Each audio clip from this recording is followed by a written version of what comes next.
La lumière du lion nous a donné le cœur de figurer parmi les meilleurs.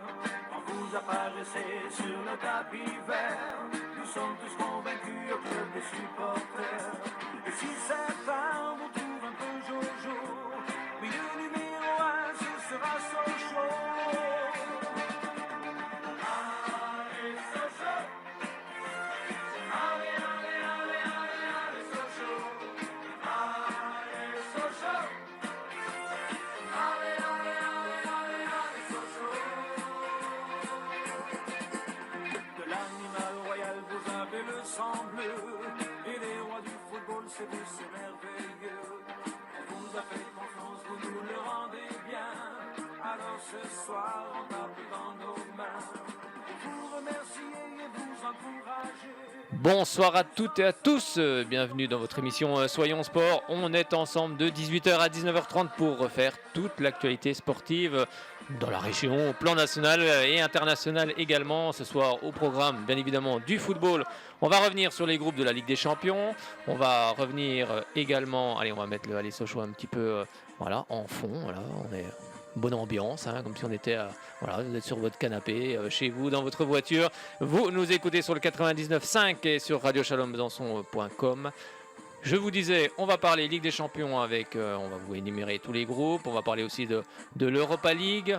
On reviendra également sur la D1 féminine et la 6e journée en Ligue 1 avec la page bien évidemment sur la Ligue 2 BKT avec la superbe victoire du FC Sochaux Montbéliard face au FC Chambly. Ça a été compliqué, mais alors le final a été superbe et on a vu de superbes buts.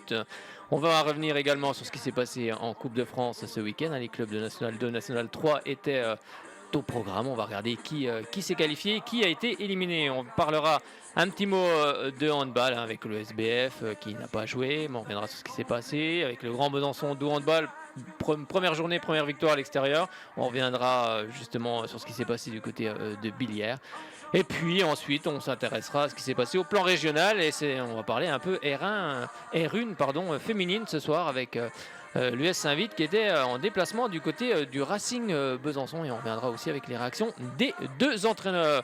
Et ce soir, on est plusieurs ce soir. On a Fred Fisch, on a Yves Nachin également qui sont là en studio. Bonsoir messieurs, comment allez-vous ? Ça va. Bonsoir. Allez, je vais couper Fred. un peu. Bonsoir. Alors vas-y Yves, essaie de parler un petit coup qu'on voit si le micro Alors, fonctionne est-ce que ça bien. marche ? Est-ce que ça marche ce soir ? Allô, allô ? Bah écoute, ça a l'air d'être bon. C'est bon ? Ça a l'air d'être parfait. C'est parfait, alors c'est bien. La technique bonsoir est bonne. à tous. Merci. Bon alors, quel est ton sport Yves ? Mon sport, c'est le canapé. Bon, Voilà. oui, c'est un joli sport. Hein, Ouais, c'est un joli sport, le canapé. c'est un Avec sport une télécommande sympathique. à la main. Hein. Avec la télécommande, avec Oui. la petite boisson qui va de l'autre côté. Hein. Bien sûr, Exactement. on ne citera pas Voilà. de marque, parce que sinon on va être obligé de Non, toutes mais- les citer. Bon Fred, Actu Ligue 1, tu as regardé un peu ce qui s'est passé ce week-end en Ligue 1, Ligue 2, National 2, Bon, 3. j'étais un peu à l'extérieur aussi, j'ai vu un match de Coupe de France. Un bon match de Coupe de Exactement, France. tu as vu un match de Coupe de France, c'était du côté de Jurastad. Oui, il est dans la région de l'Oise pour être précis. Donc, Mais en plus, j'allais te demander, donc ça tombe bien. non loin de Saint-Jean-de-Laune et de Tavaux pour être précis. Bon, bah, c'est très bien. Donc, à la En plus. limite du Jura et de la Côte d'Or, si tu préfères. Et en plus, tu as vu des buts, donc oui. tu nous diras Oui, tout ça tout à l'heure. Je vais dire tout de suite 7. Donc, 7 Oui, en c'est tout. ça, 7 buts. Pourtant, ça partait mal pour le Racing. Mais on en parlera tout à l'heure. On va parler maintenant Ligue des Champions. Je vais vous énumérer les différents groupes, car le tirage a eu lieu la semaine dernière. Alors, dans le groupe A, on retrouvera le Bayern Munich, l'Atlético Madrid, le Lokomotiv Moscou.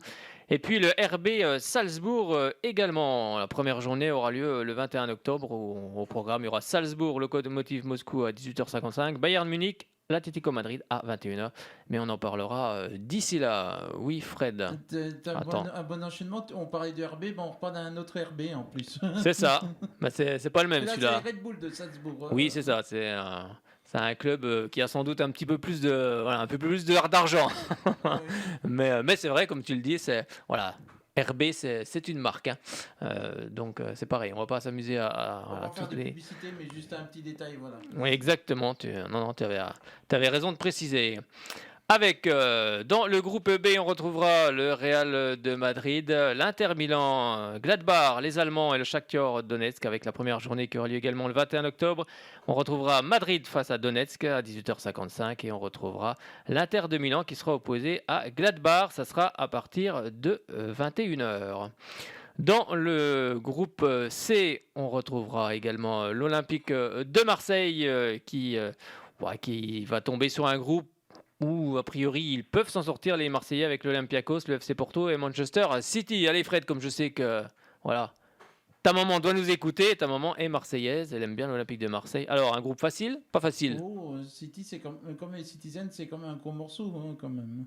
Oui, ils peuvent s'en sortir quand même, les Marseillais, là. Oui, je dirais dans les 2 ou 3e, je dirais soit ils restent en Ligue des Champions ou en Europa League, quoi. Ou ils iront en Europa League. Faut espérer que pour la France et pour les points UEFA qu'ils... Avec 3 clubs, avec Rennes et le PSG, oui, on peut avoir des bons points, on peut ramasser des bons points. On peut espérer que les clubs Exactement, on peut espérer que les clubs se qualifient. Et vu que Rennes entame une nouvelle saison de campagne européenne, puisque c'est au moins la 3 ou 4e année consécutive qu'ils sont en Coupe d'Europe. C'est ça. Mais là, c'est leur première expérience en Ligue des Champions. Oui, mais ils ont mis les moyens. Ils ont recruté. D'ailleurs, tu pourras regarder peut-être tout à l'heure Fred ce soir. En plus de ce qu'il va nous dire tout à l'heure en Coupe de France pour les clubs de la région, de la grande région, Bourgogne-Franche-Comté. Il va regarder un peu ce qui se passe. Vous savez que c'est le dernier jour du mercato aujourd'hui. À partir de minuit, ce sera terminé. Eh bien, il va nous donner un petit peu toutes les infos au cours de cette émission, car ça commence à bouger, bien évidemment. Il est 18h07, donc on se rapproche de minuit, donc ça va commencer à bouger dans tous les différents clubs. On va maintenant regarder, je vous ai pas donné la programmation quand même de la première journée ce 21 octobre avec Olympiakos qui recevra justement l'Olympique de Marseille à 21h. Et on retrouvera également Man City à 21h qui sera opposé au FC Porto, le champion du Portugal. On va regarder ce qui va se passer dans le groupe D avec l'Ajax Amsterdam, l'Atalanta Bergame. Alors là, je vais essayer de bien le prononcer, le FC Midtjylland. Je ne sais pas si je l'ai bien prononcé. Et on retrouvera également Liverpool. Avec la première journée ce 21 octobre. On reviendra d'ailleurs Liverpool qui a pris une sévère défaite ce week-end. Le FC Midtjylland qui recevra l'Atalanta Bergame à 21h donc ce 21 octobre. Et l'Ajax Amsterdam recevra Liverpool à partir de 21h. Donc là, ça sera déjà un gros match d'entrée dans ce groupe D. On va s'intéresser cette fois-ci au groupe E. On va retrouver le Stade Rennais qui sera dans le groupe avec Chelsea également, avec le FC Séville et le FC Krasnodar. Et la première journée aura lieu le 20 octobre. Chelsea recevra Séville à 21h. Et également, Rennes recevra le FC Krasnodar à 21h. Oui, Fred, tu voulais réagir? Rennes, c'est vrai qu'ils ont empoché un peu le gros lot au niveau du groupe, de leur groupe. Oui, c'est un peu... après, c'est normal, Rennes. Après, Rennes, ils se dépasseront 2 fois à Chelsea puis à Séville. Oui, c'est ça. C'est ça, ils iront à Séville, à Chelsea lors des 2e et 3e journées. Donc, ils se dépasseront 2 fois. Donc on espère la victoire. Pourquoi pas? On espère, oui. Chelsea à Séville, c'est pas facile c'est pas chose facile. Non, mais ils ont un bon effectif Rennes cette saison et je pense qu'ils peuvent surprendre en Ligue des Champions. En tout cas, on l'espère pour l'indice depuis UEFA. Que Julien Stéphan a pris les rênes du club. Florian Maurice qui est aussi passé directeur sportif et qui s'occupe du recrutement. Tout a changé du côté de Rennes et peut-être que les ambitions. De bon augure. Oui, et peut-être que on sait que le club appartient à Monsieur Pinault. Donc peut-être que les ambitions ont changé. On sait que Monsieur Pinault a quand même. Que Monsieur Pinault est dirigeant. Oui, mais jusqu'à maintenant, il mettait pas forcément les moyens financiers. Peut-être que là, il a décidé de les mettre pour faire bonne figure quand même en Ligue des Champions. Donc c'est important et en tout cas, on espère qu'ils feront bonne figure les Bretons. En tout cas, exactement. On reviendra tout à l'heure sur leur match de. Oui, bien sûr, on en parlera. Avec dans le groupe F, on retrouvera le Borussia Dortmund qui sera opposé également à la Lazio, le Club Bruges et le Zénith Saint-Pétersbourg avec la première journée le 20 octobre. À 18h55, le Zénith recevra le Club Bruges et à 21h, déjà un gros match entre la Lazio de Rome et le Borussia Dortmund. Et puis on va regarder dans le groupe G, là pareil, deux gros également avec le FC Barcelone, la Juventus de Turin, le Dynamo Kiev et Ferencváros avec la première journée qui aura lieu ce 20 octobre. Avec Dynamo Kiev, Juventus Turin à 18h55 et le FC Barcelone recevra Ferencváros à 21h. On va regarder le programme du groupe H avec, on va retrouver le Paris Saint-Germain, dernier demi-finaliste de cette Coupe de la Ligue des Champions face au Bayern Munich. Avec, il y aura dans ce groupe les Anglais de Manchester United, les Turcs d'Istanbul, Bâle, c'est pas loin d'ici. Istanbul, Başakşehir et puis le RB Leipzig également qui sera dans ce groupe avec la première journée ce 20 octobre. Le Paris Saint-Germain recevra Manchester United. Donc déjà une affiche du côté du Parc des Princes, sans doute à huis clos avec très peu de public à 21h. Et à 21h également, Leipzig recevra les Turcs d'Istanbul, Başakşehir. Eh bien, on a fait le tour de cette Ligue des Champions. On va s'intéresser cette fois-ci à ce qui s'est passé du côté de l'Europa League, car il y avait aussi un tirage. Je vais vous donner les groupes. Dans le groupe A, on retrouvera l'AS Rome, les Young Boys de Berne, le CSKA Sofia et Cluj, les Roumains.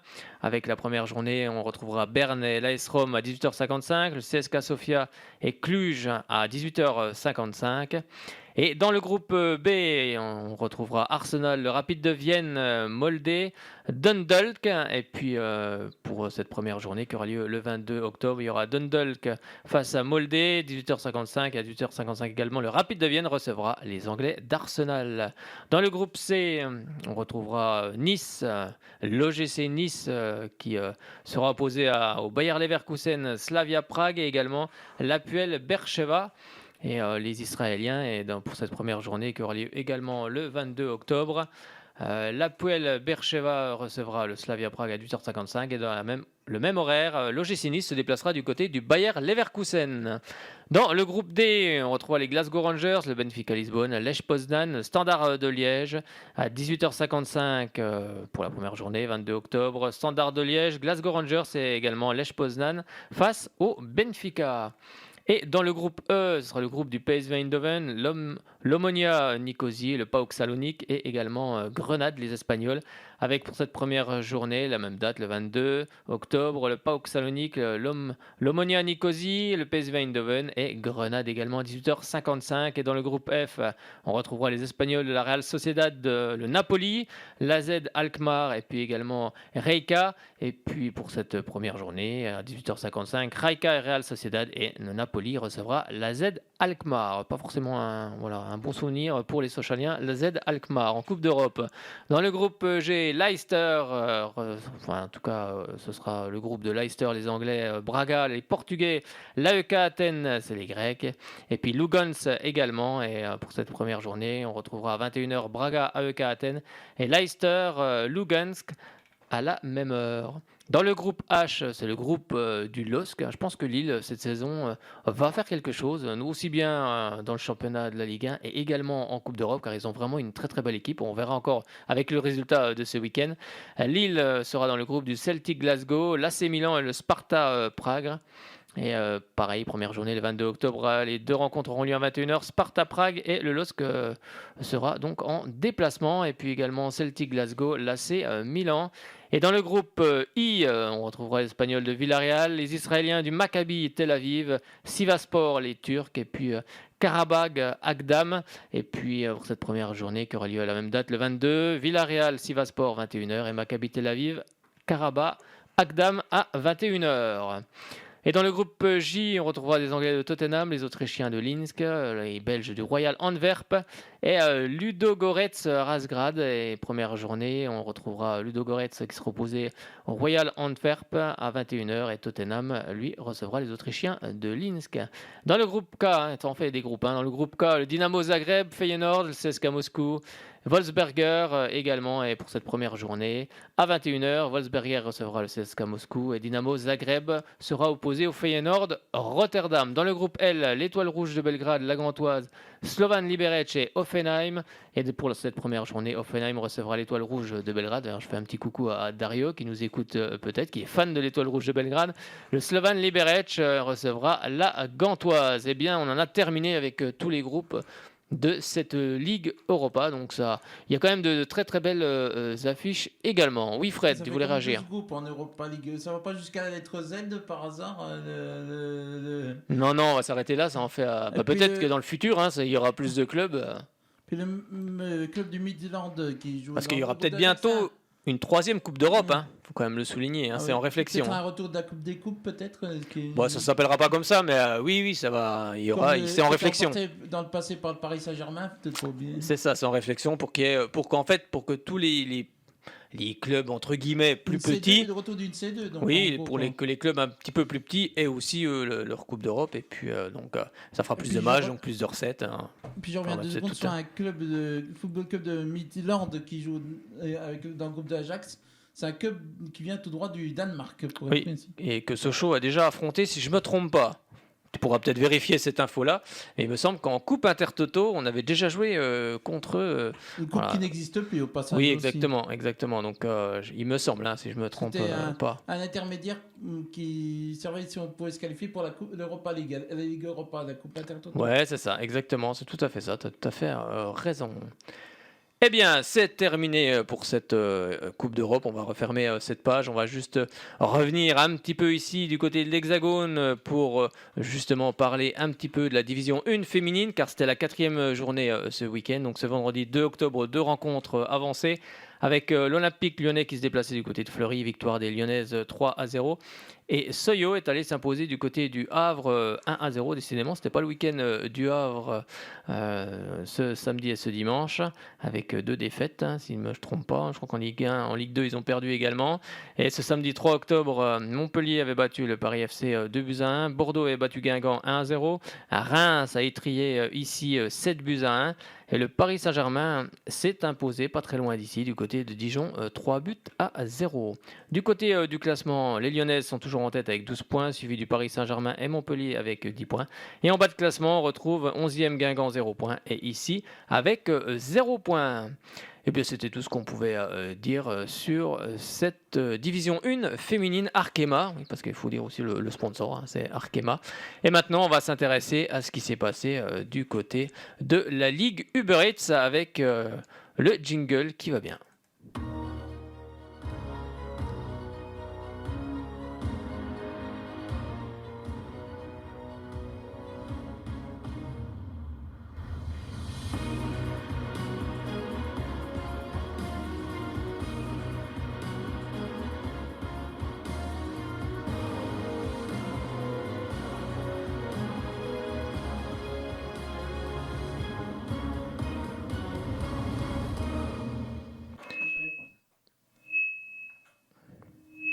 Voilà. Il y a un petit Larsen, donc je ne sais pas ce que c'est. Il doit y avoir une petite souris qui doit se trimballer dans le studio. Avec également Fred, oui, qui a trouvé, il me semble, qui a trouvé quelque chose sur cette Coupe Intertoto où Sochaux avait évolué. Oui, ils étaient une fois demi-finalistes en 2002, les Sochaliens, les jaunes et bleus.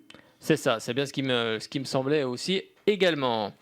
On va maintenant s'intéresser à ce qui s'est passé ce week-end pour cette 6e journée en Ligue 1 Uber Eats avec les résultats déjà de la première rencontre. Alors je ne sais pas ce qu'il y a un petit Larsen. C'est à cause de la source là-bas. Parce que, en fait, si on met la source sonore trop fort, ça perturbe ton micro. Voilà, là on doit être bien. Là on doit pas être trop mal. Parce qu'il faut baisser la source là-bas. Voilà. On doit pas être trop mal là. Bon, on va essayer de faire comme ça. Hein. Je pense que vous m'entendez toujours bien. Enfin, vous nous entendez toujours bien. Allez, on va commencer cette 6e journée avec un match avancé. C'était le Paris Saint-Germain qui ce vendredi recevait le SCO d'Angers. Et les Parisiens n'ont pas fait dans la dentelle. Victoire 6-1. Début signé tout d'abord Florenzi à la 7e minute de jeu. Ensuite Neymar 36e, 47e. Et ensuite Julian Drexler 57e. Et Ismaël Traoré du côté d'Angers avait réduit le score à la 52e minute de jeu. Et Idrissa Gueye 71e marque le 5e but avant que Kylian Mbappé 84e ne clôt la marque. Et on en restera là à 6-1. On va écouter les réactions de l'entraîneur parisien Thomas Tourel, qui lui, vous allez voir, il va revenir sur Kylian Mbappé. Et puis également, on est en période de mercato, et c'est vrai que l'entraîneur Stéphane Moulin, lui, va perdre des joueurs, et notamment le départ de Ryan Aït-Nouri, un jeune joueur de 19 ans. Vous allez écouter ce qu'il a à dire. J'ai la même impression, j'ai le même avis. Il est très très fort. il est vraiment dans le match, il est très très concentré pendant le match, il a un caractère très spécial, il a un caractère un peu fou, et c'est très très bien parce qu'il est toujours courageux. Et c'était toujours lui qui était totalement fiable pendant les grands matchs et dans des matchs normaux. Je veux dire, vous savez bien, je manque un peu de mots, mais dans les matchs normaux, il a manqué un peu la dernière concentration, les dernières concentrations. Mais maintenant, il a vraiment fait un grand pas en avant. Il est depuis quelques semaines, dans Portugal, bien sûr, et avant, il est dans un bon spirit, dans vraiment un bon état d'esprit. Il est très, très concentré. Il est très fort. Il est avec les ballons, contre les ballons, très, très, très fort. Et je suis très heureux avec cette évaluation de lui. Et j'espère vraiment qu'il peut continuer. Ça me fait un petit pincement au cœur comme tout le temps, mais Ryan, c'est un jeune joueur, il n'a que 19 ans. Donc il a commencé à jouer très, très jeune avec nous. C'est un garçon qui a énormément progressé, qui a du talent. Et évidemment, ça fait toujours un petit pincement au cœur de voir partir un garçon comme ça, parce que c'est d'abord un bon garçon et je pense un futur très, très bon joueur. Mais bon, c'est notre ADN ici, à Angers. On est là pour révéler des joueurs et après, ils poursuivent leur route ailleurs. Mais ça fait toujours un petit peu... Et oui, Stéphane Moulin, lui, forcément, un petit peu déçu quand des jeunes joueurs pleins de talent s'en vont. Bien, c'est toujours, voilà, un peu contre de l'argent, forcément. Mais c'est toujours un crève-cœur aussi de laisser partir des talents. D'ailleurs, on en reparlera avec Sochaux tout à l'heure, car vous allez voir, on reparlera d'un joueur qui est parti du côté de Manchester United, qui a rapporté une belle somme du côté de Sochaux. Mais c'est comme ça, le football est ainsi fait. On va s'intéresser cette fois-ci aux rencontres qui avaient lieu ce samedi avec tout d'abord une équipe qui marche très bien en ce moment en Ligue 1, c'est le Racing Club de Lens, et les Lensois continuent en tous les cas car ils se sont imposés 2-0 face à l'AS Saint-Etienne. C'est Gaël Kakuta à la 15e sur penalty qui ouvre le score pour les Lensois. Et c'est ensuite Florian Sotoka, 81e minute de jeu, qui clôt la marque. On en restera là. 2-0 pour les hommes de Franck Hez. Et on va écouter tout de suite la réaction du Lensois Loïc Bad, qui lui dit simplement eh bien, on continue notre chemin. Et de l'autre côté, du côté de Saint-Etienne, l'entraîneur Claude Pell, vous allez voir, il défend Wabi Kazri qui a causé la faute et surtout le penalty pour l'ouverture du score de cette équipe de Lens. Loïc, les semaines se suivent et se ressemblent. Le Racing continue son bonhomme de chemin. C'est ça, on est sur une très bonne lancée. Aujourd'hui, on avait surtout pour objectif de faire un clean sheet parce que défensivement, on a tendance à prendre des buts en fin de match, etc. Donc, on met 2 buts aujourd'hui, on en prend 0. C'est le match parfait. Là, c'est toujours satisfaisant avant de partir et de se reposer un peu pendant cette trêve internationale. Ouais, c'est ça. C'est vraiment, on a une petite pause et on finit sur une bonne note. La première partie de saison, elle se termine très bien et c'est bénéfique pour tout le monde. Sincèrement, 13 points sur 18, tu t'imaginais ça ou c'est même surprenant pour toi? Je dirais pas surprenant, après forcément je ne l'imaginais pas non plus. Après chaque match, on aura toujours pour objectif de ramener les 3 points. C'est ce qu'on fait, on se donne à fond et quand ça vient, donc le groupe est content. Et sur le premier, j'ai pas vu le ralenti. Là aussi, c'est un tacle glissé. Je crois qu'avec, je sais pas si c'est pas avec la jambe repliée, la seconde jambe qui touche un peu. Il va y en avoir beaucoup de pénaltys. Il va y en avoir beaucoup parce que c'est pas, il y a rien. Ou alors il faut arrêter les tacles. Il faut arrêter les tacles parce qu'automatiquement c'est un tacle glissé. Où il essaie d'intervenir pour prendre le ballon. Il n'y a pas une semelle, il n'y a pas quelque chose d'intentionnel, il n'y a pas une semelle sur la cheville ou quoi que ce soit. Donc, et pour les deux, c'est exactement la même chose. Et c'est vrai que je pense que le VAR amplifie beaucoup de choses. C'est des pénaltys, à mon avis, pour moi, qui n'étaient pas sifflés avant. qui n'était pas sifflé avant. Donc là, ça détaille, ça met tout en lumière, entre guillemets. Je ne sais pas si c'est une bonne chose, parce qu'à ce moment-là, on va arrêter de tacler également. Parce que là, il n'y a aucune intention, chaque fois c'est la jambe repliée. Enfin, voilà. Ce sont des tacles de côté. Bon, voilà, c'est comme ça. Oui, peut-être. Wabi s'est bien comporté tout le temps, s'est très bien entraîné, a été tout le temps dans l'esprit. Voilà. J'ai dit que j'avais pas de problème particulier, bien sûr, avec eux, avec les joueurs, et qu'il y avait certaines choses, une politique que l'on doit et que l'on devait mener. Voilà. Après, Wabi, c'est vrai, a eu pour dire un excès d'engagement, mais je ne vais pas lui reprocher d'avoir un excès d'engagement sur là-dessus, quoi. Voilà, c'est malheureux. C'est malheureux pour lui, c'est malheureux pour nous.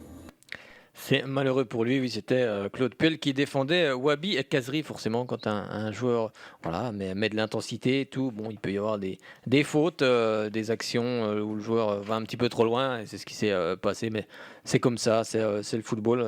Voilà. Vaut mieux un joueur qui met de l'intensité que rien du tout. Enfin, bon, après, c'est un avis, c'est mon avis.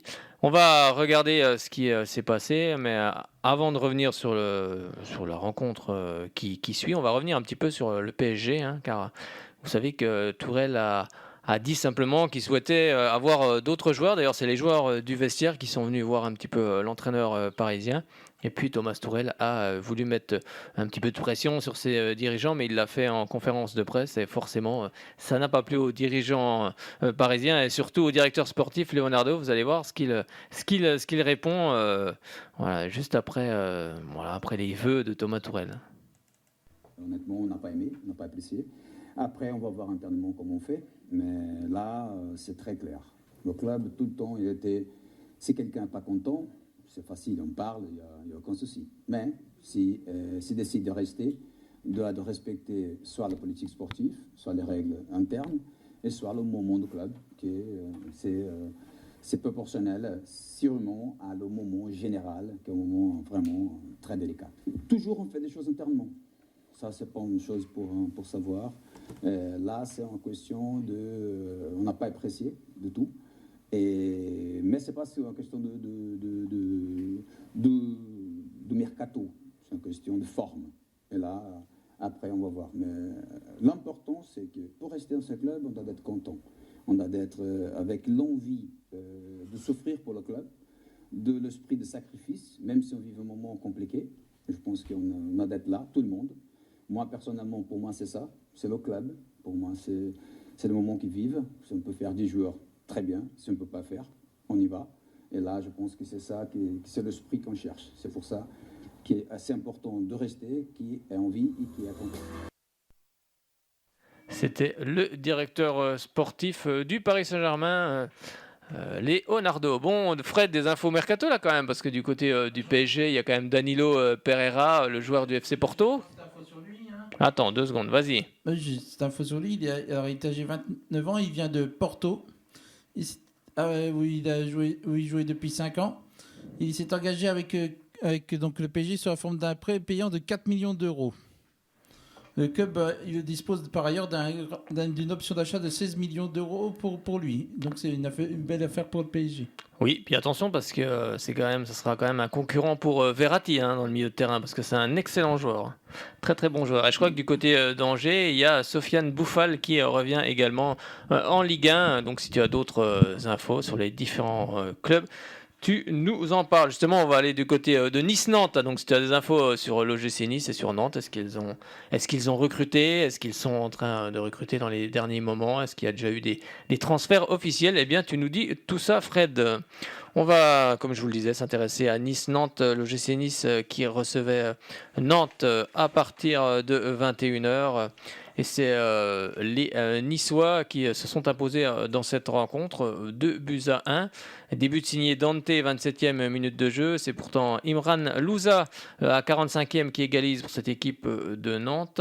Et c'est finalement Thuram qui va, pas Thuram, hein, pas l'ancien joueur de Sochaux, qui va marquer le but de la victoire à la 62e minute de jeu et on en restera là. Les Niçois s'imposent 2-1 dans cette rencontre. On va écouter tout de suite les réactions avec justement Patrick Vieira qui a une grosse pensée, hein. Il dédie forcément cette victoire pour toutes les familles des victimes de la tempête Alex, hein, vous savez, qui a traversé tout le sud-est de la France, où il y a eu des dégâts quand même mémorables et surtout de nombreuses victimes. On pense d'ailleurs à leur famille, à elles ce soir. Et puis également Christian Gourcuff qui lui dit rien à dire sur l'expulsion, sur le rouge également. C'était aussi l'envie qu'on avait, c'était de donner un peu de baume au cœur à toutes ces personnes qui ont passé des moments, des terribles moments ces 24 heures. La victoire, elle est dédiée à toutes les familles et tous ceux qui sont dans la difficulté. Les matchs à 10 contre 11 sont toujours compliqués. On est tombé contre une équipe qui était dans les 30 derniers mètres, bien regroupée. Et ça a été un peu compliqué pour nous de trouver les espaces et de créer des occasions. Mais dans l'ensemble, je suis content de la prestation de l'équipe. Je suis conscient que tout n'a pas été parfait, mais ça a été un match très compliqué contre une équipe qui était très bien organisée. Et on a pris des risques pour aller chercher cette victoire, même si on a subi un ou deux contres. Mais à partir du moment où on prend des risques, on s'ouvre justement à ces contres-là, mais dans l'ensemble, je suis satisfait vraiment de la prestation. On a montré de la maturité, on a gardé notre organisation, on a eu pas mal de centres, on a eu des situations assez dangereuses, mais c'est pour ça que je suis satisfait d'avoir gagné ce match, parce que les joueurs ont été chercher cette victoire. Ça change la donne, hein, évidemment. Hein. Et puis pour nous, depuis le début de saison, il y a quand même des drôles de matchs. Contre Nîmes, on termine à 9. Bon, je passe les épisodes de la VAR qui changent la donne aussi des matchs. Bon, là, sur le coup, après avoir vu les images, le carton rouge est mérité. Bon, c'est une maladresse, mais c'est mérité, donc c'est pas du tout le même cas de figure que les matchs précédents. Mais après, ça change la donne, évidemment. Ça complique les choses. Et dans ce contexte-là, l'équipe, en tout cas, a été à faire preuve de beaucoup de volonté, de solidarité, d'organisation aussi. Il nous a juste manqué un peu de justesse pour concrétiser les occasions qu'on a su se créer quand même. Évidemment, j'aurais voulu que le match se joue à 11 contre 11 pendant 90 minutes. Et là, parce que je pense qu'il y avait quelque chose à faire. Il y avait quelque chose à faire pour Christian Gourcuff, mais les Nantais se sont inclinés dans cette partie. On va maintenant direction la Mosson pour le derby, un derby passionné, un derby du Sud, comme on les aime, mais il y a toujours un petit peu plus d'extravagance, hein, parce qu'on sait que je crois les supporters nîmois sont allés les supporters de Montpellier, je crois, sont allés du côté de l'hôtel des Nîmois pour mettre un petit peu de bruit. Ça se fait un petit peu partout. Finalement, pas beaucoup de buts dans cette rencontre. Un seul qui est à mettre au crédit des Nîmois, c'est Renaud Ripard, 84e minute de jeu, qui offre la victoire aux supporters de Nîmes. Vous allez écouter la réaction de Michel Derzakarian et également du milieu de terrain Arnaud Souquet. Forcément, il y a de la frustration. Et comme le dit Michel Derzakarian, on a tous été mauvais aujourd'hui. Et de Jérôme Arpinon, forcément, on est satisfait du côté de Nîmes. Il dit simplement, c'est bien pour nos supporters. Bon, vous allez me dire que c'est le sport, hein, mais je vous ai entendu dire qu'on n'a pas joué ce match. Non, on a très mal joué surtout. On n'a pas bien joué. Et puis, ce qu'on fait depuis le début de saison, on n'a rien montré ce soir. On a fait que mettre des grands ballons devant. On n'a pas joué au ballon. On a manqué de mobilité, on a manqué de justesse technique. Voilà, c'était fade. Ce qu'on a produit ce soir, c'est pas ce qu'on fait d'habitude. Et voilà, c'est ça la déception, c'est de ne pas avoir joué le match. Avec le capital confiance que pourtant avait emmagasiné l'équipe ici, c'est incroyable. Il y a un peu tout. Il n'y a pas de public. C'est la première fois qu'on joue sans public. C'est la première fois que, première mi-temps, le terrain n'était pas arrosé. Et le ballon, il n'avançait pas. Voilà, il y a beaucoup de paramètres qui ont fait que notre match n'a pas été bon du tout. Et on n'a pas été bon Les joueurs n'ont pas été bons sur le terrain, moi j'ai pas été bon sur le banc, voilà, on a été mauvais tous. Bon, sans partir dans la démesure de ce que certains appellent une humiliation, on n'a pas le sentiment que vous ayez joué ce match, Arnaud. Non, on a déjoué, ils nous ont fait déjouer. Je pense qu'ils nous avaient bien étudié. On n'a pas réussi à emballer le match comme on voulait. C'est un match haché. Et voilà, après, ils ont 2 occasions, peut-être grand max, une en première qui passe à côté et la deuxième. Quoi. Nous, on en a une un peu avant sur Andy, on n'arrive pas à la mettre et derrière on paye. C'est dommage, quoi. C'est dommage. Ça s'est mal goupillé d'entrée. Hein, alors, c'est vrai que ça allait pas être facile. Ils n'allaient pas venir en se disant que tout allait bien se passer, qu'ils allaient nous laisser jouer. Je pense qu'on a quelques occasions pour pouvoir marquer, mais on n'a pas réussi ce soir-là. Donc voilà, on est beaucoup déçus, enfin énormément de déception dans le groupe et de la frustration surtout, je pense. Il faudra s'en remettre quand même. Oui, on n'a pas le choix, mais là, je pense qu'il va falloir quelques jours quand même pour évacuer ça et voilà, il faudra travailler sur ce match, voir ce qu'il va falloir corriger, parce que je pense qu'il y a 2 équipes qui viendront nous embêter comme ça, hein, donc il va falloir qu'on s'y habitue. Et voilà, mais là aujourd'hui, de la frustration et de la déception. Ouais, on a fait la prestation qu'on attendait, en tout cas. Le match. Après, le résultat, c'est sûr qu'il est en notre faveur, mais le match qu'on voulait faire, comme on avait préparé, oui, ça fait plaisir. Hein. Le football, ça donne ses émotions. Voilà. Oui, ça fait très plaisir. On ne va pas sauter en l'air, mais ça fait plaisir. C'est un match, mais c'était le match le plus important de l'année. Comme eux l'avaient dit, comme moi je l'avais dit avant. Donc, oui, c'est bien. C'est historique, c'est bien pour nos supporters. Moi, je les ai félicités. T'as besoin de rien dire dans ces moments-là, tu sais, ils sont contents, ils sont euphoriques. Il faut les laisser exprimer leur joie et voilà. T'avais l'impression qu'on avait un bloc bas? Ouais, ou pas, je sais pas. Là, t'as pas bien vu le match, je pense. On était, si tu pars du match de Lens, on est passé de suite à autre chose, on est resté concentré sur notre objectif qui était Montpellier. Toute la semaine, on a analysé l'adversaire, on voulait pas subir en fait, c'est tout. Tu subis contre eux tes chocolats, quoi.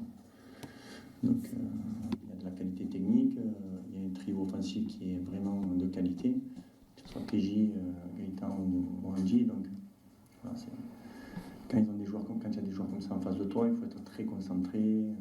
On avait plein de petits plans pour justement couper les passes. Donc voilà, quoi. On est bien préparé. C'était l'entraîneur Jérôme Arpinon plutôt, du côté de Nîmes, qui est forcément satisfait par cette victoire du côté du stade de la Mosson, pardon. Et puis on va maintenant, non, je crois qu'il y avait, oui, il avait une info pour Nantes, monsieur Frédéric Fitch, et ça concerne un ancien Sochalien en plus. Tout à fait, ce serait le possible retour de Sébastien Corchia en Ligue 1, qui a été jusque-là au FC Séville. Il a résilié son contrat avec le club espagnol.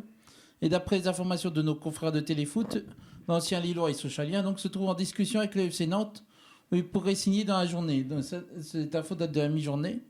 Relancer le tricolore qui sort de 3 années difficiles, dont 2 prêts infructueux à Benfica à l'Espagnol et à l'Espagnol Barcelone où il était très peu utilisé. Donc ce serait un bon choix pour les Canaries, pour les hommes de Christian Gourcuff, quoi. Oui, exactement. C'est un excellent choix. C'est un très bon joueur. De tous les niveaux, hein. Techniquement il est vraiment très bon. Je me rappelle qu'à Sochaux il restait toujours après les entraînements pour tirer les coups francs et puis également une très très bonne mentalité, donc franchement un excellent joueur sur tous les tableaux et on espère qu'il reviendra dans notre championnat. On va maintenant partir vers d'autres directions. On va partir du côté de la Méno et ça c'est du côté de Strasbourg, qui recevait une belle équipe de Lille, je le dis depuis le début de saison, mais franchement, très belle équipe de Lille et qui va encore faire des dégâts, qui a fait des dégâts du côté du stade de la Méno. Victoire 3-0 du LOSC grâce à des buts de Selik à la 21e minute de jeu. Ensuite, c'est Renato Sanchez à 53e et puis le Turc Burak Yilmaz à la 68e minute de jeu. Et forcément, on fait grise mine du côté de Strasbourg. Sur 6 matchs, il y a déjà 5 défaites, si je ne me trompe pas. Il me semble que c'est bien ça, 5 défaites. Donc forcément, on va écouter la réaction de Thierry Lauré qui dit simplement que les Lillois ont mérité leur victoire. Et Christophe Galtier, lui, il a aimé que son groupe justement se remobilise en seconde période quand c'était un petit peu plus compliqué. Au début du match, on était à la même hauteur qu'eux. En termes de résultats et tout ça, je trouve que sur la première mi-temps, ils étaient devant et c'était assez sévère pour nous, par exemple. Parce que je trouve qu'on avait fait une très bonne première mi-temps par rapport aux moyens qu'on a en ce moment. Mais je trouvais que c'était plutôt bien, c'était dynamique. On avait cherché à pas trop s'exposer. La preuve, c'est qu'on prend un but qui vient de loin et qui est quasiment le seul arrêt que notre gardien aurait dû avoir à faire, quoi, en fait. Donc, ce que je veux dire par là, c'est qu'on était bien sur la première période. Et puis après, le match passant, le deuxième but lillois nous fait quand même pas mal de mal. Et donc, résultat des courses, après, ça commence à être un peu plus difficile, mais je trouve qu'on a lutté jusqu'au bout. On a cherché à se créer des occasions, même en étant mené 2-0, même en étant mené 3-0. Après, le score est très très sévère pour nous, dans les deux sens du terme. Très sévère parce que je trouve que c'est pas forcément l'écart en termes de résultats, d'occasions et de tout ce qui s'est passé sur le match entre les deux équipes. Et sévère aussi parce que, en fait, du fait de notre manque d'efficacité aussi bien offensivement que défensivement, les Lillois ont mérité leur victoire. Voilà. Important de marquer des buts, ce qui donne la confiance à l'équipe. Et évidemment, en marquant 3 buts, il est remporté. Évidemment que c'est toujours des motifs de grande satisfaction. Mais j'ai aimé surtout la remobilisation de mon groupe, de mon équipe lors de la deuxième période. Parce que j'ai trouvé que pendant 20-25 minutes, non pas au début du match, mais 20-25 minutes en première période, nous étions coupés en deux, de par les caractéristiques du jeu strasbourgeois, et que notre bloc équipe était très peu compact, soit la défense trop basse, soit on ne gagnait pas les deuxièmes ballons au milieu avec le jeu direct strasbourgeois. Nos deux attaquants étaient isolés dans leur pressing, ce qui a donné finalement beaucoup de ballons à Strasbourg dans nos 35 derniers mètres. Et là, vous n'êtes pas à l'abri d'être malmené, même si on a ouvert le score sur un beau but. La première période était moyenne. En deuxième période, c'était beaucoup plus intéressant, beaucoup plus compact, beaucoup plus haut. Les efforts ont été coordonnés.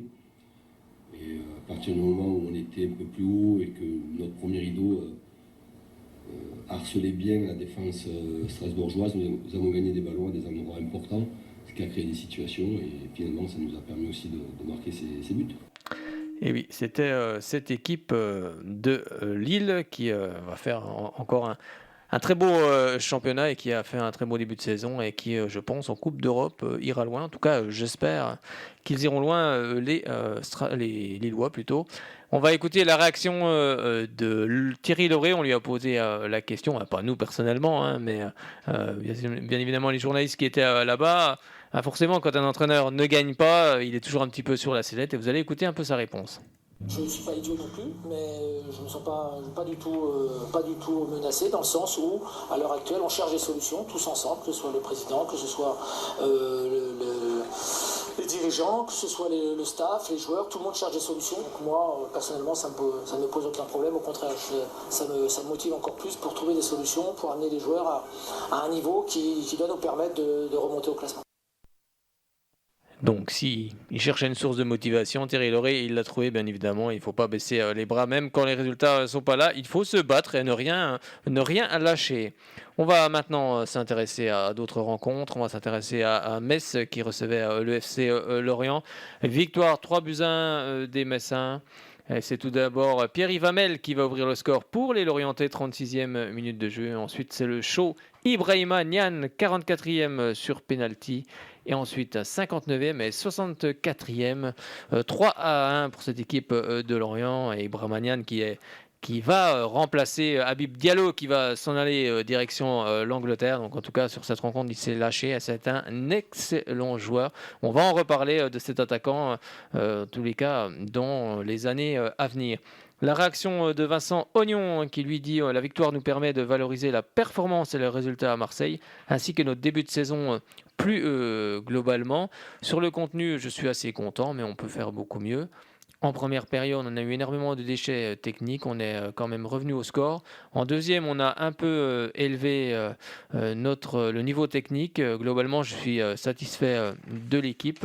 Je suis obligé d'être satisfait de Ibrahima Niane, auteur d'un triplé. C'est un jeune joueur qu'il faut encore protéger, il va devoir durer.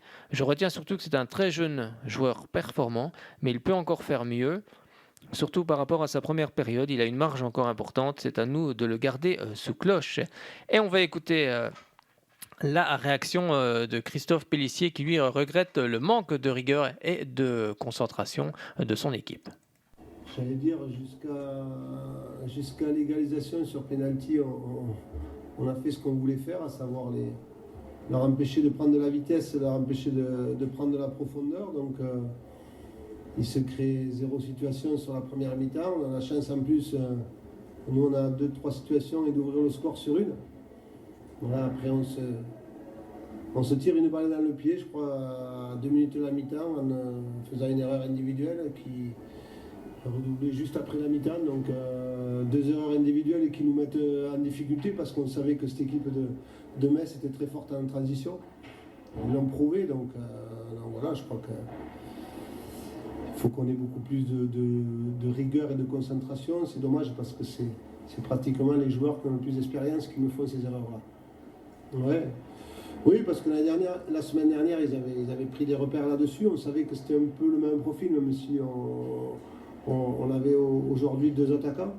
On ne voulait pas qu'ils prennent de la profondeur. On voulait pas prendre, comme je dis, jusqu'à la 43e minute, le plan il est parfait pour nous parce qu'ils ont pratiquement 0 situation. Et nous, on savait que si on avait eu cette qualité un peu plus de sortir au milieu, on s'est créé les 2-3 situations. Après, on avait du mal à exister sur notre jeu long pour garder le ballon plus haut. Donc il fallait sortir par du jeu court. Metz est venu nous chercher là, récupérer des ballons. La clé du match, c'est que j'ai dit aux joueurs à la mi-temps, il était là. C'était soit on arrivait à sortir des ballons et on pouvait vite prendre de la vitesse sur les côtés, soit on les mettait en situation favorable. Malheureusement, je n'avais pas pensé qu'on allait offrir ce second but à l'équipe messine. C'était Christophe Pélissier, l'entraîneur du FC Lorient. On va maintenant se diriger du côté de Bordeaux. Bordeaux qui recevait Dijon. Dijon mal en point en championnat. Les hommes de Stéphane Jobard se sont inclinés du côté de Bordeaux 3-0. Des buts signés à Rémi Houdin, 11e minute de jeu. Samuel Kalou, 29e minute de jeu. Et également Thomas Basic, 89e, qui clôt la marque pour les Girondins de Bordeaux. Je vous propose d'écouter la réaction du buteur, Rémi Houdin, qui lui parle d'une belle après-midi. Et en plus, on met 3 buts, forcément, c'est un bon moment. Et puis, c'est Stéphane Jobert ou Christophe Jobard ? Je suis en train de me poser la question, je ne sais plus. Allez, Fred, il va me trouver cette info. C'est Stéphane Jobard, c'est ce qui me semblait. Donc sur ma fiche, je me suis trompé. Allez, Stéphane Jobard qui dit simplement qu'il a vu une équipe indigne de la Ligue 1. Ce sont ces mots, des mots assez durs. Oui, exactement. C'est une équipe pas facile à jouer. On a fait le match qu'il fallait, on a marqué, on a été solide. Et dans la qualité de jeu, c'était bien. Donc on va dire que c'était une après-midi parfaite. C'est clair, c'est le but que j'attendais, d'ouvrir mon compteur cette année. Et c'est chose faite. Maintenant, on est content. En plus, on met 3 buts à domicile. Donc l'après-midi est parfaite. La première mi-temps était insipide et indigne du niveau de la Ligue 1. Tout simplement. Au-delà des faits de jeu, de ce qu'on a subi, ça manquait de solidarité, d'état d'esprit. Enfin voilà, j'ai vu une équipe incolore, inodore. Donc voilà, il y avait habité par un sentiment de honte à la mi-temps, je ne cache pas. Une petite réaction d'orgueil en seconde, mais voilà, lorsqu'on sait la position dans laquelle on est et ce qu'on doit développer pour s'en sortir, on était loin du compte. Écoute, je vais chercher les réponses à cette question-là parce que je suis le premier à être atterré. Pression qu'on avançait petit à petit et qu'on commençait à trouver une forme de consistance dans ce qu'on pouvait proposer, alors que là, c'était un ensemble vide. Mais voilà, c'est le propre de notre métier de trouver des solutions. Alors on a essayé de trouver quelques-unes, mais petite réaction, mais encore on était trop inoffensif. On a réussi à gagner enfin des duels au milieu de terrain et se trouver dans des situations où on aurait pu frapper, on ne frappe même pas. Enfin, je pense que Benoît Costil a passé une bonne après-midi. Bruno Costi a passé une bonne après-midi. Oui, pour l'entraîneur Stéphane Jobard, il faudra trouver les solutions pour engranger justement les victoires et surtout les points dont cette équipe a besoin, car pour le moment elle n'a qu'un seul petit point. Direction Brest cette fois-ci, Brest qui recevait Monaco, finalement un seul but dans cette rencontre. Il ne fallait pas arriver en retard au stade, car Romain Fèvre va marquer l'unique but pour les Brestois à la 8e minute de jeu, on en restera là. Et victoire 1-0 de cette équipe de Monaco, avec les réactions, notamment la réaction de Niko Kovac, qui lui, l'entraîneur de Monaco, ressort frustré de ce match. C'est vrai que nous n'avons pas bien commencé, mais on a ensuite eu la possession et beaucoup d'opportunités. Nous avons été trop passifs et pas assez agressifs pendant l'entame de match. Nous avons ensuite changé de comportement en étant beaucoup plus actifs avec et sans le ballon. Mais 15 minutes peuvent suffire à perdre un match. Et il faudra réagir après la trêve face à Montpellier. Et la réaction de Olivier Dalloglio, il dit simplement en termes de points, on est à notre place actuellement. C'est difficile toujours à dire, en tout cas, parce qu'on attend toujours le début du championnat pour voir comment va évoluer l'effectif. C'est un effectif qui a été renouvelé. Il y a 10 joueurs qui sont partis, il y a pas mal qui sont arrivés. Donc tu ne sais pas trop comment ça va fonctionner en compétition. Donc j'ai vu que sur l'état d'esprit, pendant l'été, c'était plutôt très bien. Voilà, on sentait qu'il y avait une vraie osmose entre les joueurs. Après, chaque fois qu'il y a un joueur qui arrive, il faut arriver à l'intégrer. Donc en termes de points, je trouve que c'est bien. Je pense qu'on est à notre place. Voilà.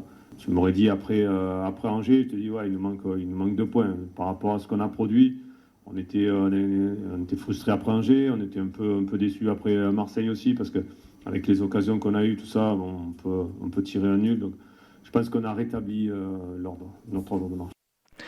Ils ont rétabli, pas Vitabri, j'allais dire Vitabri. c'est pas la même chose. On n'est pas encore à l'abri du côté de cette équipe de Brest, mais en tous les cas, elle obtient de bons résultats en ce moment.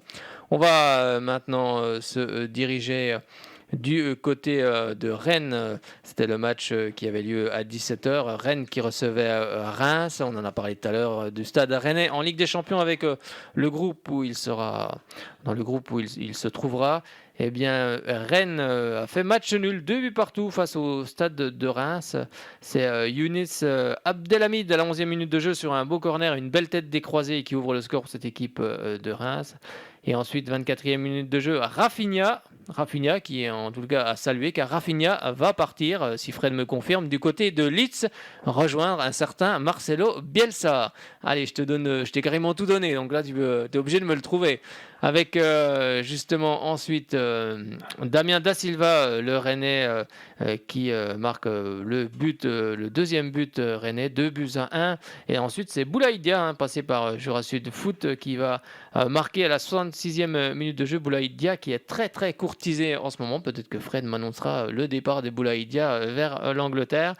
On espère que non, on espère vraiment le garder dans notre championnat, car c'est vraiment un très bon joueur qui va marquer l'égalisation sur une superbe percée. Il a résisté au retour du défenseur et il marque 2 buts partout pour cette équipe de Rennes. On va écouter les réactions. La réaction tout d'abord de David Guillon, l'entraîneur du Stade de Reims. Prendre un point chez le leader, c'est valorisant. Et l'important était de briser la spirale négative. On est nettement monté en régime. Vu les occasions assez nettes que nous nous sommes procurées, ce match nul est équitable. On a très bien débuté. On s'est mis en confiance avec ce but. Ensuite, on a été victime du talent individuel de Rafinha, qui a vraiment impacté à lui seul cette rencontre. Après, on a commencé à douter. On sait que les Rennais jouent très très haut. L'idée était de solliciter les attaquants sur leur vitesse. On sait aussi que Rennes est très performant dans ses fins de match. Mais en mettant de la vitesse sur les côtés, on a vu qu'on avait des opportunités. On a vu en deuxième mi-temps, dès qu'on a mis de l'intensité, ils ont eu du mal à ressortir les ballons. Et l'entraîneur de Rennes, Julien Stéphan, on va l'écouter tout de suite. Il dit simplement, on est resté au vestiaire en seconde mi-temps. On les écoute tous les deux. Oui, on savait qu'ils viendraient bien regroupés, bien organisés, en s'appuyant certainement sur les contres et sur les coups de pied arrêtés. C'est comme ça qu'on avait imaginé le match. Le premier but vient d'un contre de 90 mètres quasiment, 80 mètres. On a une transition défensive qui n'est pas assez intense, proche de la surface adverse. Quelques secondes après, il y a un corner et à la la suite de ce corner, on encaisse le premier but. Je crois que malgré tout, après, on a pris le ballon, on a créé des décalages, on s'est créé des situations en première mi-temps, pas mal d'occasions, on a égalisé logiquement, on a pris l'avantage. Je pense que malgré tout, notre première mi-temps, elle est convaincante. Le regret que j'ai, c'est qu'en deuxième mi-temps, on était beaucoup moins intense, beaucoup moins juste aussi techniquement, avec beaucoup moins de mouvements. Voilà, on s'est endormi tout simplement et sur une touche pour nous, on se fait contrer au milieu du terrain et quelques secondes après, il y a 2 partout. Voilà, le regret vient surtout de cette deuxième mi-temps où on a laissé nos bonnes intentions au vestiaire. Ils avaient laissé leurs bonnes intentions au vestiaire, les joueurs de Rennes, mais ça fait un match nul, 2 buts partout. Dernière rencontre de ce dimanche à partir de 21h, c'était le choc entre les deux Olympiques, l'Olympique lyonnais et l'Olympique de Marseille. Et c'est pourtant Dimitri Payet qui va ouvrir la marque dès la 16e minute de jeu et ensuite va se faire expulser dans cette partie. Mais finalement, Oussem Aouar va égaliser à la 28e sur penalty. On en restera là. Pourtant, les Lyonnais ont eu de nombreuses occasions de remporter cette victoire. Mais cela ne s'est pas fait. C'est comme ça. C'est le football aussi également. Et on va regarder, on va surtout écouter les réactions d'André Villas-Boas qui revient sur l'expulsion de Dimitri Payet. Et également Rudy Garcia qui forcément, quand on lui parle de la qualité du jeu, oui, mais pour le moment on n'avance pas, on fait que des matchs nuls. Je vous propose d'écouter les deux entraîneurs. Couper son pied, sinon il tombe, c'est son pied d'appui parce que l'autre pied est élevé, mais bon, le ballon va vers la sortie. C'est un peu dommage pour Alvaro, mais c'est acceptable à la fin. Sur l'expulsion, oui, aussi, rien à dire. Je pensais, on a parlé aussi de l'intranquillité de Lyon. Et bon, si on reste à 11 avec Dim qui a fait son but, il était en train de faire un bon match, je pense. Et oui, ça change un peu de choses. On n'a pas bien démarré le match quand même. Parce qu'Aouar toujours a provoqué une situation de 3 contre 2 dans notre côté droite, leur côté gauche. Son positionnement nous a mis en difficulté dans la première mi-temps jusqu'à l'explosion. Et après, avec les 2 lignes de 4, on a bien réussi à le contrôler. J'ai été plus attentif. Le problème est que oui, on a fermé le milieu, mais on les a invités à les côtés. Mais bon, et les centres sont arrivés, les centres qu'on portait à des corners. C'était dur, mais les défenseurs étaient à un très très haut niveau. Et ça, c'est bon pour nous comme référence défensive. Et puis qu'on vient de dire, le contenu est bon et on a gagné, ce qui n'est pas le cas. Oui, il va falloir qu'on arrête de dire que le contenu est bon parce que c'est vrai. Et puis qu'on vient de dire, le contenu est bon et on a gagné, ce qui n'est pas le cas. On a dominé Marseille à 11 contre 11. On a dominé Marseille à 11 contre 10, mais c'était plus logique. Après, en ce moment, on est, comment on peut dire ça ? Pas verni avec les poteaux, pas verni avec la VAR, pas verni avec les résultats, mais on est aussi pas assez adroit, je pense, parce que sinon on aurait marqué ce soir. On ne peut pas non plus ne pas dire ça. Donc il faut qu'on soit, encore une fois, beaucoup plus tueur devant le but, parce qu'on a eu les situations pour les mettre au fond et on ne l'a pas fait, parfois par manque de précipitation, parfois par un excès pour assurer la finition. Voilà. Même si on peut encore s'améliorer, je pense qu'on a fait un bon match qui aurait dû nous permettre de gagner. Je ne sais pas quoi vous dire, je ne regarde pas ce qui s'est passé ni l'année dernière, ni il y a 2 ans, ni il y a 3 ans, je regarde ce qui se passe maintenant. Et effectivement, on n'a pas assez de points, c'est sûr. Donc on va travailler en effectif réduit pendant 15 jours. Et il va falloir qu'on prenne les choses dans le bon sens, c'est-à-dire que déjà il va falloir gagner un match, parce que même si on n'en perd pas, on les gagne pas suffisamment, sinon on aurait plus de points. Et puis une fois qu'on en aura gagné un, il faudra faire une série, et puis si on fait une série, on a les capacités et le potentiel pour la faire, alors on reviendra là où on veut être au niveau du classement, mais pour l'instant on a juste à dire qu'on doit redoubler d'efforts et de travail quand tout le monde sera rentré de sélection. C'était l'entraîneur de cette équipe de Lyon, Rudy Garcia. Pour terminer, eh bien Rudy Garcia, on va l'écouter parce qu'il parle du mercato et puis vous allez voir ce qu'il dit que la saison commencera mardi matin. Il dit avant le match à vos collègues que les choix étaient dictés et par la forme du moment et aussi par le fait que le mercato ne ferme que demain soir, lundi minuit. Donc je pense qu'on commencera définitivement notre saison mardi matin. Il se peut qu'il y ait des arrivées, il se peut qu'il y ait des départs. J'ai assez d'expérience pour savoir que tant que le mercato n'est pas terminé, il peut se passer des choses, quoi, tout simplement. Oui, il peut se passer beaucoup de choses. Et puis, je crois que Fred a une info mercato à nous soumettre pour l'Olympique de Marseille.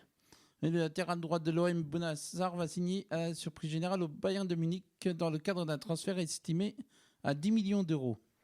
C'est une bonne affaire pour Marseille. Il va rejoindre Choupo-Moting, l'ex-joueur du Paris Saint-Germain, qui a signé lui aussi du côté du Bayern Munich. C'est parti. C'est parti, non, c'est pas parti, puisqu'on est encore là.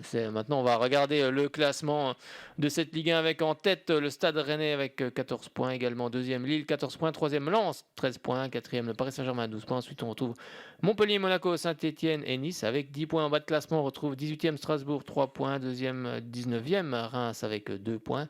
20e Dijon avec un petit point. Au classement des buteurs, Ibrahima Niane file avec 6 buts. Derrière Gaël Kakuta, le Lensois, on est à 4 buts. Et Ganago, le Lensois également, on est à 4 buts. Je vais vous donner le programme de cette 7e journée. Pas d'autres infos, Mr. Frédéric Fitch pour le Mercato. Bon, mais il me dit que non, il n'y a rien du tout. Avec à partir... Attends, je t'ouvre ton micro. On a donné un peu l'essentiel. On a donné un peu l'essentiel, d'accord. La 7e journée avec le dimanche 18 octobre, avec les rencontres. Je vous les donne en vrac car les rencontres n'ont pas encore été distribuées au niveau des télévisions. Donc, on aura pour la 7e journée Strasbourg-Lyon, Marseille-Bordeaux, Monaco-Montpellier, Nîmes-Paris-Saint-Germain, Lille-Lens, Saint-Etienne-Nice, Nantes-Brest, Angers-Metz, Dijon-Rennes et Reims-Lorient. Eh bien, on va refermer cette page Ligue 1. Plus de transfert, Mr. Frédéric Fitch. Je vous laisse encore quelques minutes, même pas quelques secondes. Et puis ensuite, on embraye sur la Ligue 2. Il me dit c'est terminé, je ne sors plus les millions. Qui m'a dit c'est fini, on garde tout, plus personne ne s'en va. On va maintenant partir vers la Ligue 2. On va en Ligue 2, n'est-ce pas? T'as envie d'aller en Ligue 2 Allez, on va... plutôt aller en Ligue 1 pour ce show. On va peut-être essayer d'y aller un jour. Attends, bouge pas, je t'ouvre ton micro. Ouais, essayer d'y aller un jour en Ligue 1 plutôt, avec le FCSM. J'espère bien qu'on va aller en Ligue 1. C'est ce qu'on souhaite bien évidemment à cette équipe sochalienne. C'est pas parti, on va dire déjà pour l'instant. Pour le moment, c'est bien parti. Il ne faut pas s'enflammer. Une saison, c'est long, surtout en Ligue 2. On commence à bien connaître, donc il faut faire attention. Allez, Ligue 2, BKT, c'est parti.